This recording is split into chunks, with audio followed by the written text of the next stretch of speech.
Some very interesting results coming in throughout the country as polls are closed across the lower 48. We are gathering the numbers here in Oregon. A bunch of state races up for grabs, along with plenty of local races, county commissioners, city councilors, mayors, and ballot measures. So let's get a look at some of the numbers that we already have in. Taking a look at some of those state races, starting with the Secretary of State. Now, if you remember, Shemia Fagan had this position. She was forced to resign amid legal scandal. LaVon Griffin-Valade was named interim Secretary of State, but said she would not run for re-election.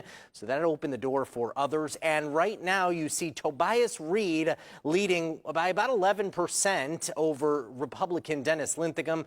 Reed with 755,000 votes, with 60% of state ballots being counted in there. Linthicum with just over 600,000 votes tallied so far. Now, Tobias Reed's previous office of state treasurer, that one is open as well. So if we take a look at the state treasurer race, that one's a little bit closer. Democrat Elizabeth Steiner with just under 700,000 votes. She has about 50% of votes that have been tallied so far. Brian Boquist is the Republican. He has over 620,000 votes. So that one's a little bit tighter, with still plenty of ballots to be counted. So we'll definitely keep an eye on that. Meanwhile, Oregon Attorney General Ellen Rosenblum is retiring. That created a race between former state speaker Dan Rayfield and attorney Will Lathrop. That one also fairly close as well. 66% reporting on that, 810,000 votes for Rayfield, and about 100,000 votes trailing is Will Lathrop. So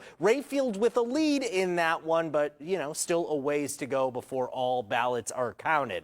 Some local ballot measures that we've been covering, including the Coos County Jail. And you can see right there that they've been needing money. They've had to reduce capacity there at the Coos County Jail. But voters in Coos County voting fairly overwhelmingly right now against that measure, with over 14,000 votes in opposition and about 8,500 votes in favor. A lot of division in Lane County on the redistricting measure. As for those results, you could see that that one is looking like it will go down handily. 75% of the voters saying no to the redistricting measure, while about a quarter of voters that have been counted so far saying yes to that, but that one looks like it will go down. We are tracking all of these races here on KVAL and on KVAL.com.